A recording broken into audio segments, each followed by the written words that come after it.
Welcome to another edition of What the Fuck Happenings here in Mendham. And, the dominant happening is, about 35 hours ago or so, my father died. And he never did that before. It's hard to know what's, it seems a bold move. So anyway, you can't help but be distracted in some kind of major way, I think. Well, I'm sure you can help if, the circumstances is your father was some, butthole who you didn't give a shit about. But I actually sort of admired my father. And I had issues. In terms of my identity. And it's just still, it wasn't finished in some respects. I needed to prove something.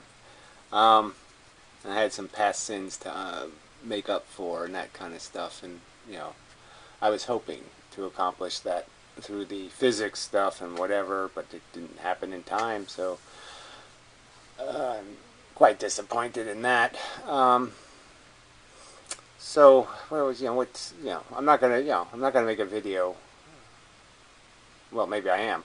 It's just like I said, I can't separate myself from the subject, and I'm probably going to reference it again in the future, probably, because it is a, it's a powerful personal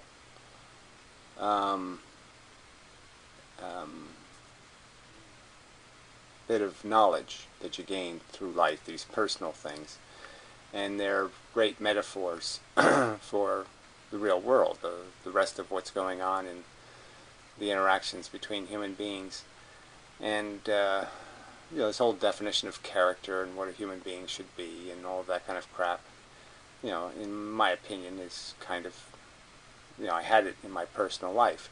So anyway, just the barest of details. My father was 95, had really good health, even had good health right up to his death, actually. In the sense that he had fallen, and so he was in quite a bit of pain, and he was 95, and so he was sort of done, and he gave up, basically, and died. And I could sort of see it coming, so it's not like it was a shock, and but he was a life liver. I mean, he there's a little bit, he wrote a little personal book, a story of his life, and maybe someday I'll link to people who might care, who aren't going to be trolls. But anyway, won't do that right now.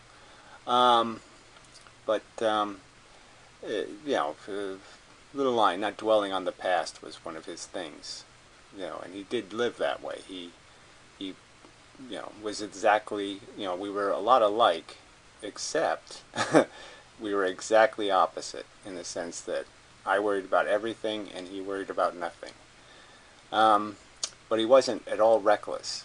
He didn't worry about anything, but he was smart enough to make lists and, check things twice. And, he did all those ways to avoid unnecessary shit. He avoided shit hitting fans, by being careful, cautious. So he was an engineer. I've sort of complained in the past, and people who've heard Stick-Ham Rooms or something where I might have talked about something that, unfortunately, he didn't think I was worth those kind of conversations, which is kind of funny. And he really just used me as a test instrument at different moments, like if he was working on something. But he wasn't very good at being a teacher or inspiration in some way. But we spent a lot of time together. We went fishing every weekend when I was a kid, and but we'd spend a lot of time being introverts because we were both introverts. So it'd be a lot of time just with dead silence.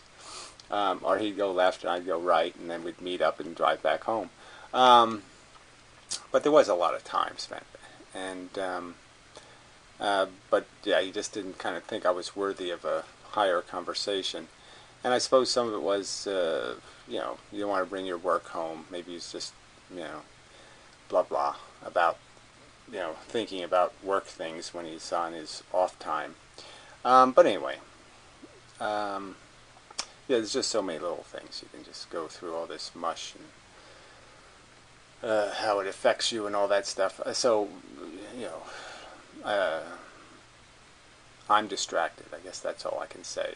It's distracting to accept the circumstance. And it's just an illustration of how useless this living thing is, in terms of we all become better and better people as we live longer and longer. You learn more and more, and life just destroys you.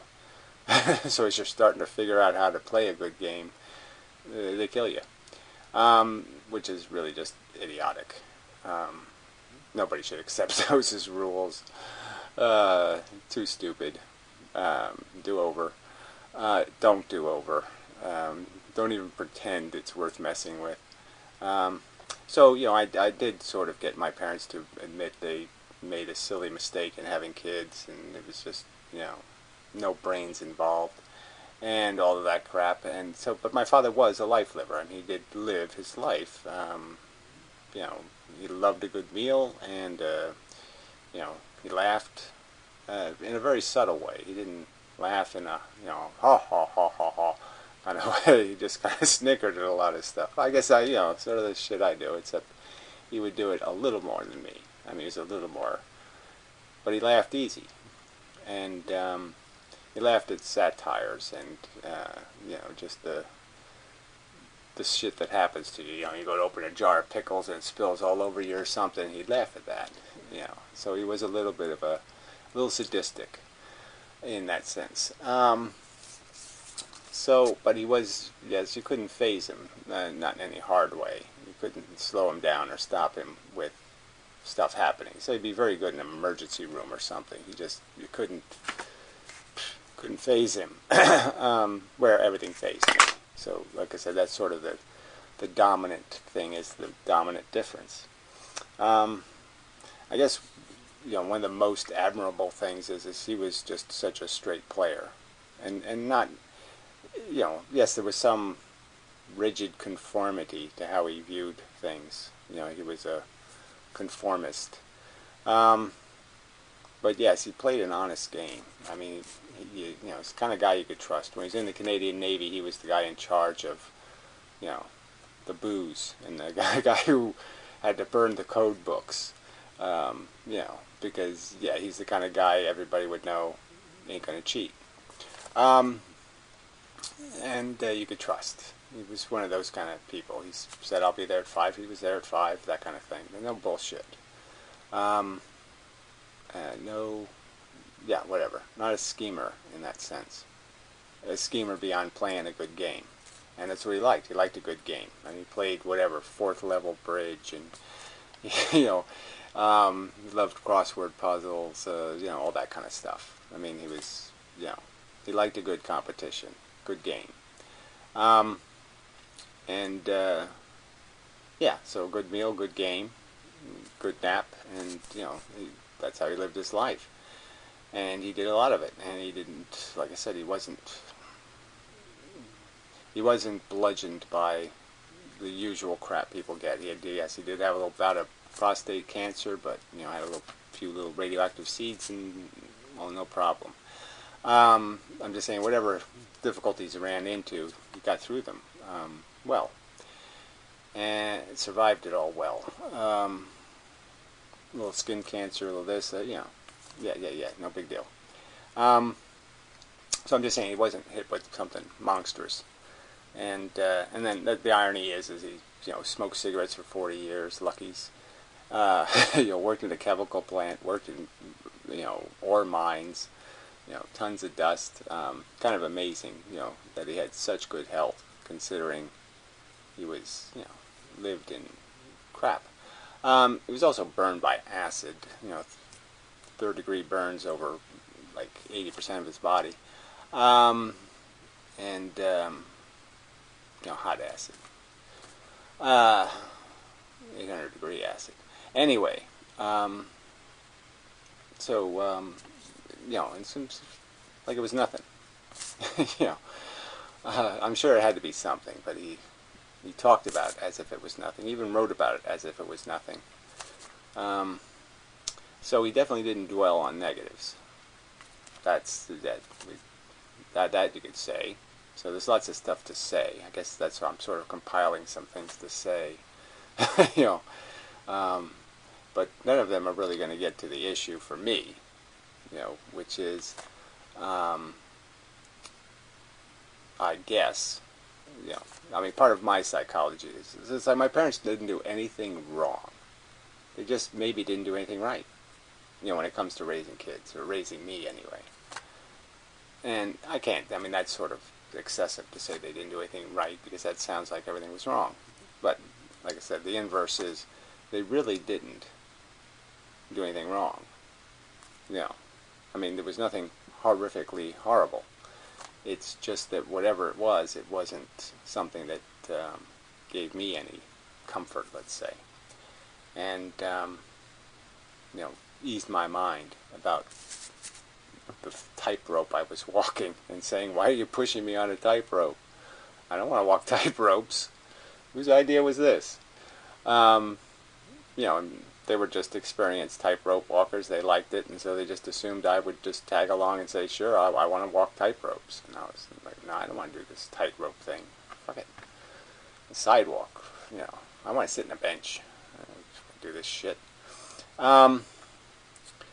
And there was no, it's gang warfare families, you know what I mean? So the one guy don't get to vote and veto everything. I didn't have no veto votes, so I just sort of got dragged everywhere. And I guess that gave me a certain inability to function anymore, because I was just sick of life as a drag. Dragged here, dragged to school, dragged into this, dragged to that, drag. And I was just, who wants to do that forever? Or until you're dead. Gee, get dragged places and then die. Boy, this is just going to be so much fun. I just can't wait. Yeah, so that was my problem. Things just didn't, Well, anyway. So, as the only son of an only son, in the sense that I did have sisters, but you know what I mean. And the last of our kind, so to speak. You have certain these obligations, like you're holding something, you're carrying some kind of torch, and maybe that's one of the reasons my father had kids. Dumb reason, of course, but one of the reasons. But there's a certain kind of pressure, I suppose, and so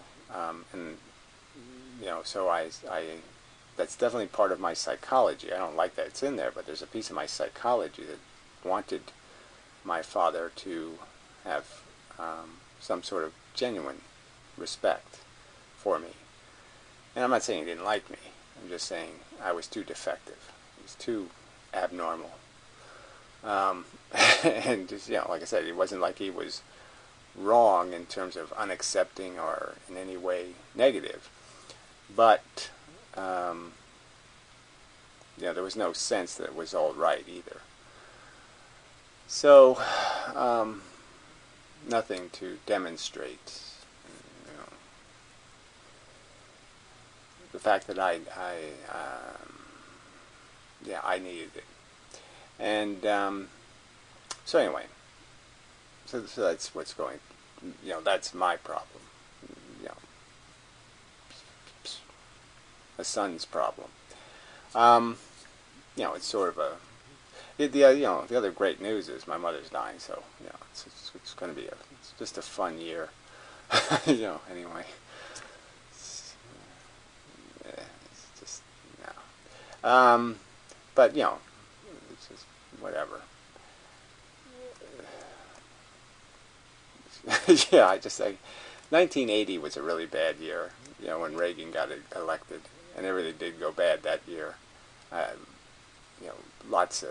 ended up moving here, which was good, but I mean everything kind of went bad. Traumatic, so to speak. And it looks like you know, the Trump era is going to be likewise. Everything's going to go wrong. You know, it's got the smell of it. So anyway, it's a side subject. So, maybe I'll just keep the video short, or maybe I'll add something. So I'm just saying I'm full of stuff that is distracting me. And I don't have like a grief for my father beyond the fact that you don't like that anybody has to do the death thing, you know, without somebody to do it with or whatever. You know what I mean? I mean, I don't like that that process. It has to be something you do as an individual. Because my father really, he was an introvert, but he wasn't like me. He like have no use for people. He liked people were entertainment, so he sort of needed people to do something funny so he could laugh at it. Maybe something like that. Anyway, he was more of a, really wasn't a people person, but I mean he was more of one than I am, I guess I'd say. Had more use for them. And you know, as you get older too, everybody you know is dead, and it gets pretty bare, you know. So you know, besides the physical limitations, you know, which you always have to worry about, falling down and all that kind of stuff. He did fall down, and that's what sort of precipitated this whole end.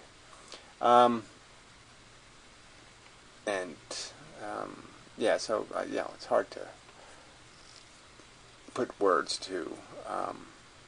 So yes, I have a.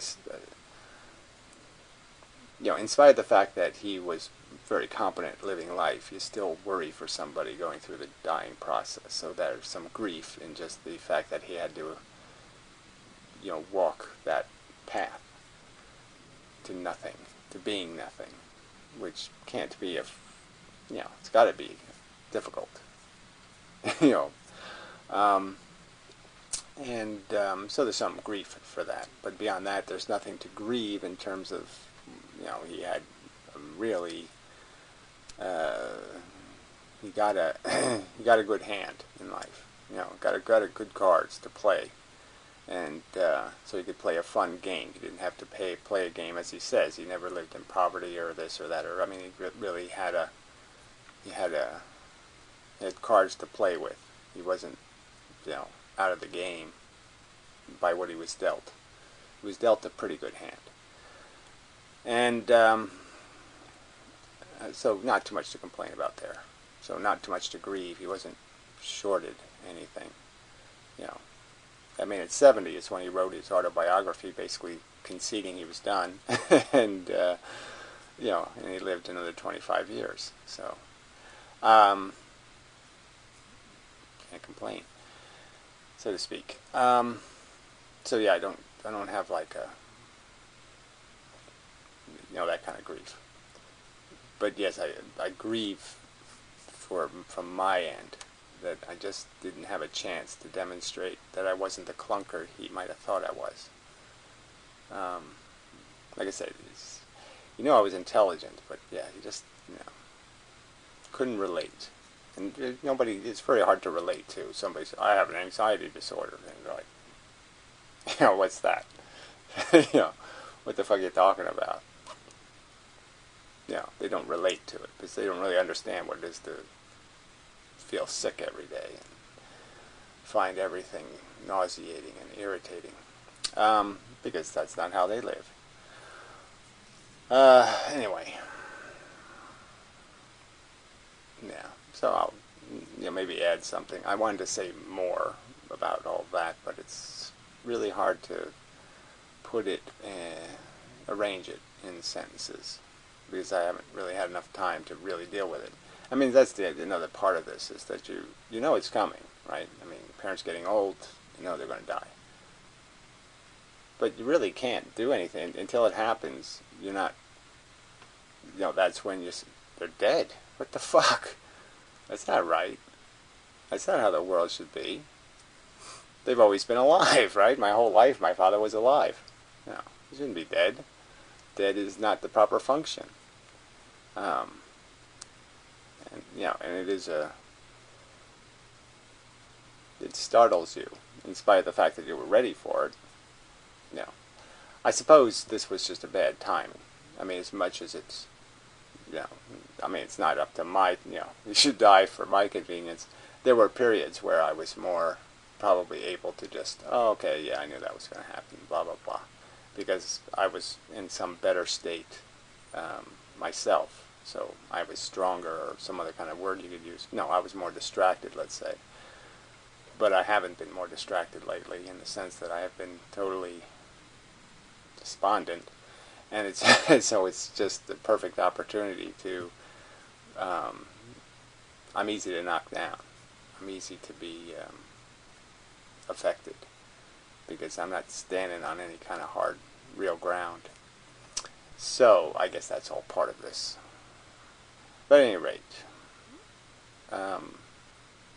it fits into the conversation about antinatalism or ephilism or futility in this life game, and just the idea of all that investment in making a human being just to turn them into nothing.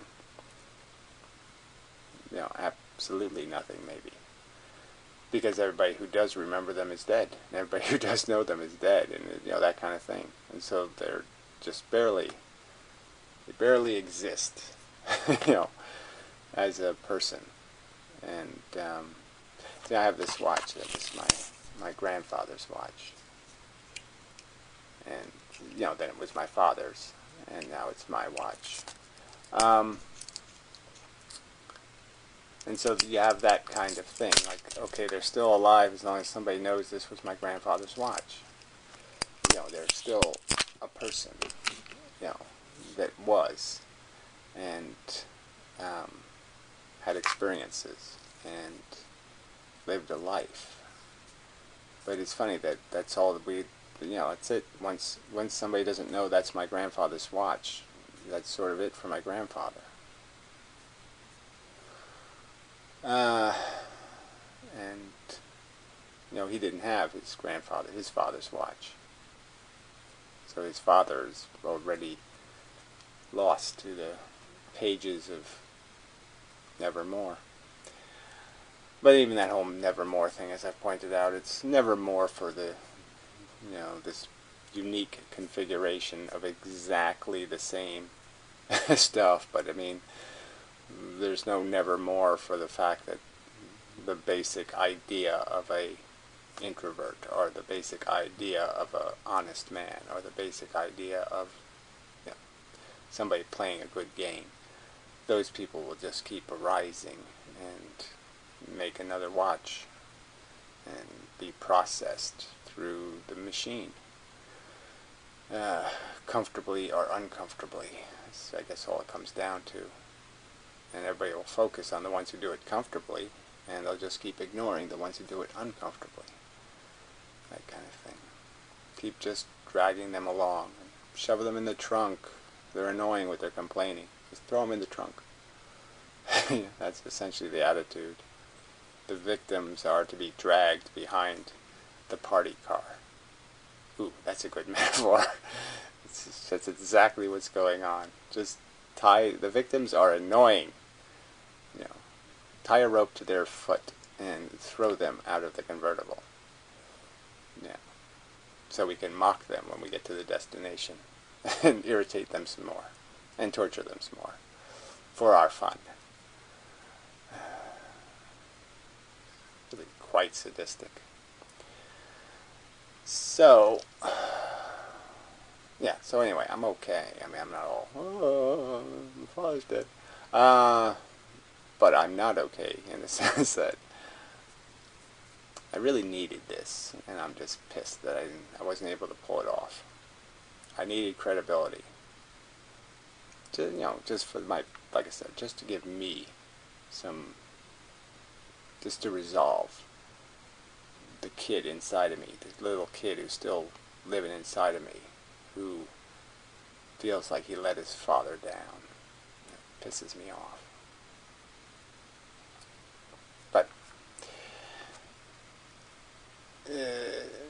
it's too late. So anyway, moving on. That's what you got to do. I mean, that's what he'd be saying. Just fuck that bullshit. Not going to get you anywhere. The laments. You give them 5 seconds of your time and then you move on. Which, like I said, I don't necessarily agree that that's the appropriate reaction to this circumstance at all. If you want to do the right thing in the future. If you want to quit making mistakes, you got to learn from the past. You can't keep ignoring it. So, anyway, enough for now. Or maybe for the video. So anyway, some pictures in the background probably of my father. Something like that. So finishing up, or something like that anyway. Last words. Final something. Haven't acquired much more the extra hours. Now it's 48 hours. Keep track of the number of hours. I was thinking about the proper memorial kind of thing, though, and finding some way to pay due respect and acknowledgement, all that kind of stuff. So I have to think about those proper tributes in the future. Ways, anyway, that I can take anything. Share whatever comes my way with acknowledgement of my father's contribution, let's say, to my creation. And yes, of course, you always want that just to be the positive side. So obviously there are some elements of my persona that he may be better off not having stuck on him. But in a way, it's only fairness, right? It should be all or nothing, so it should come with the good and the bad. But anyway, that is something on my mind. And I suppose part of that would just be acknowledging his advice, what he gave in a sense, which was kind of simple. Don't get too fat. Yeah.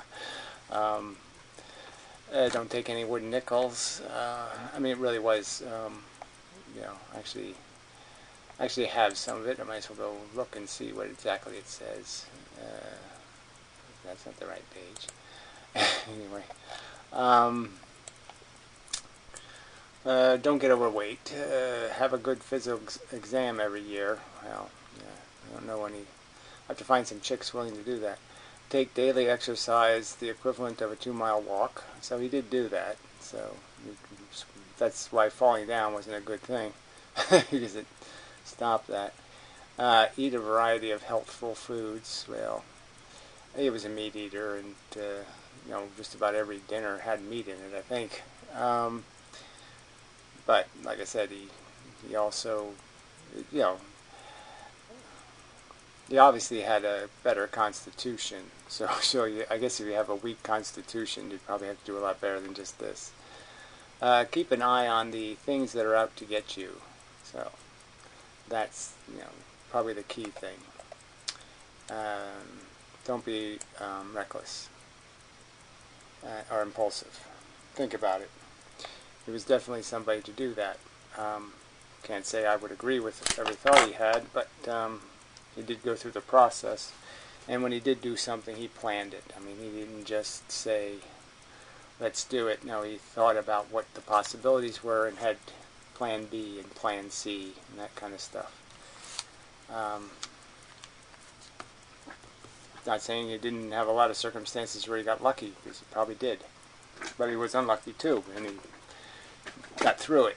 So, yeah, so not much to say there. So yeah, I have to think some more about this. So that's right. I'm just saying that's why this video isn't much of a video, because I haven't really thought it all through yet. Still kind of just reacting to the, parting is such sweet sorrow thing.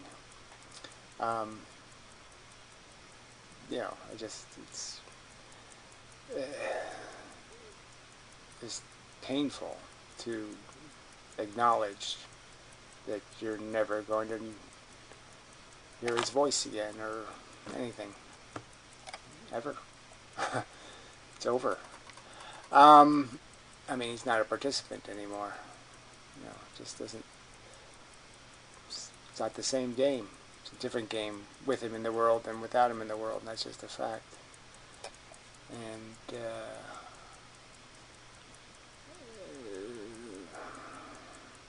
I just find it stunning that everybody's just, okay, this is the way we play. This is all worth it.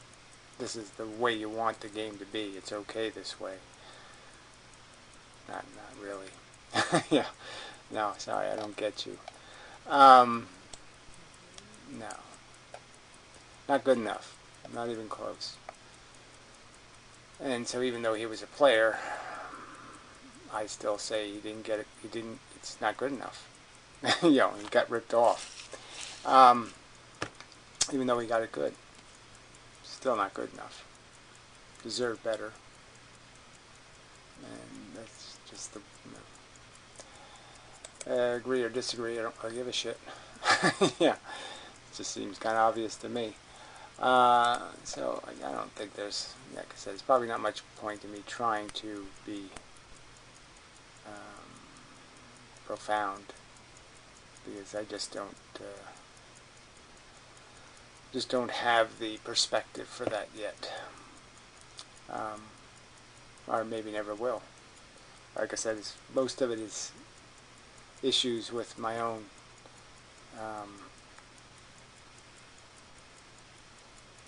you know, the stuff you can't fix either, you know.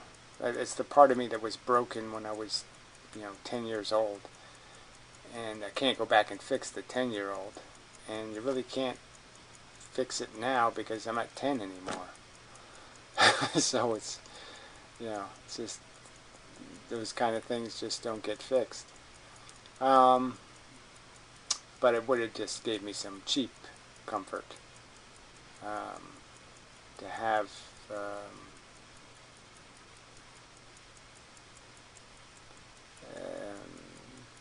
accomplished by his standards, and that would have undone some sins, and that would have made me feel better.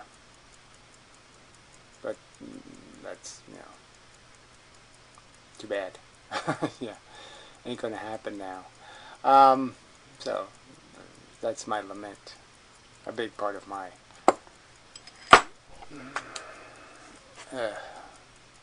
damn. Yeah. So anyway, some more to come probably. Like I said, I'm gonna have to deal with the mother thing. It's a, you know, you have these unique relationships with people, and like I said, I liked my parents as people, mostly. Didn't, you know, can't say I admired would be the wrong word, because, yeah, I didn't really, you know, but they were just of good character. They weren't philosophical enough for my taste, but as humans, they were not dishonest creeps, and so many people seem to be. And, you know, I shouldn't be applauding because somebody's not a dishonest creep, but yes, my parents didn't cheat.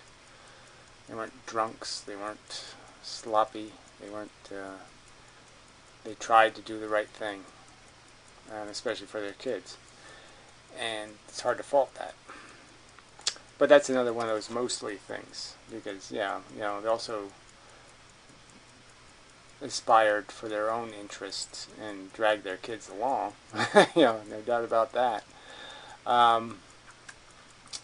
So, I mean, they did have their selfish indulgences, but I just mean they, like I said, they fundamentally did no wrong.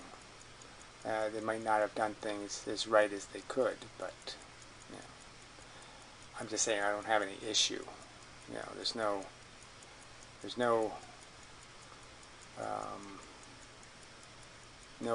reason to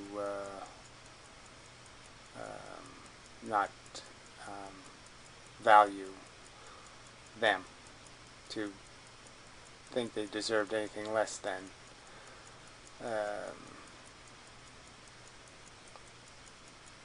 fairness, something like that. Anyway, I just trying to get to the point that I don't have any issues with being abused in some way, which obviously would make this even more complicated. So anyway, so it's just it is a weird thing, because you say, well, what, you're better off if they die young, or you're better off where they die later in your life. And it is a mixed bag, because then there's more to miss when it's later, because you've had more life with them. They're more part of your life, let's say. And you've become more, say, dependent on the idea of them being alive, which is another issue. And, but I guess it's that whole thing of, a little bit every day versus one day where you have it all happen bad at once, that kind of, it's hard to sometimes equate which circumstance is the better circumstance. It's certainly better not to have them get it bad, like years and years of suffering or something. They didn't have any of that, which is really, I'm grateful. Yeah, so I have something to sigh and say, oh, well, at least it wasn't as bad as it could have been. But other than that, it's still something to get over. And like I said, I'm kind of surprised that I'm as distracted by it as I am. I'm distracted.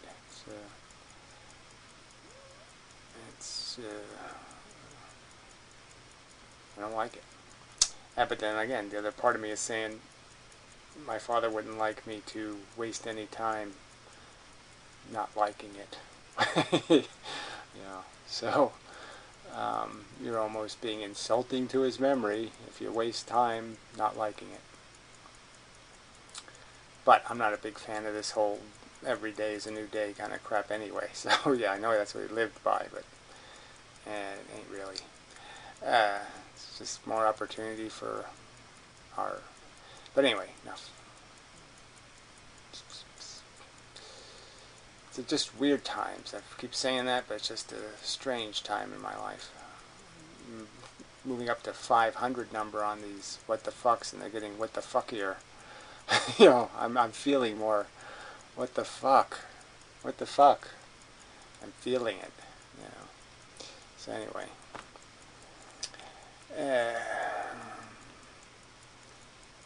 Hopefully I'll gain some perspective that will inspire me in some new and more substantive direction. Not that I haven't provided substance, but I just haven't provided yeah, something that worked, something to get the job done. Yeah, it's a damn good sledgehammer, but it's got no handle on it, something like that. It's like I've done something good. It's not quite the tool we need. Too long, too short, too something. So I got to fix it. Anyway, that's all enough. So until next time, and such.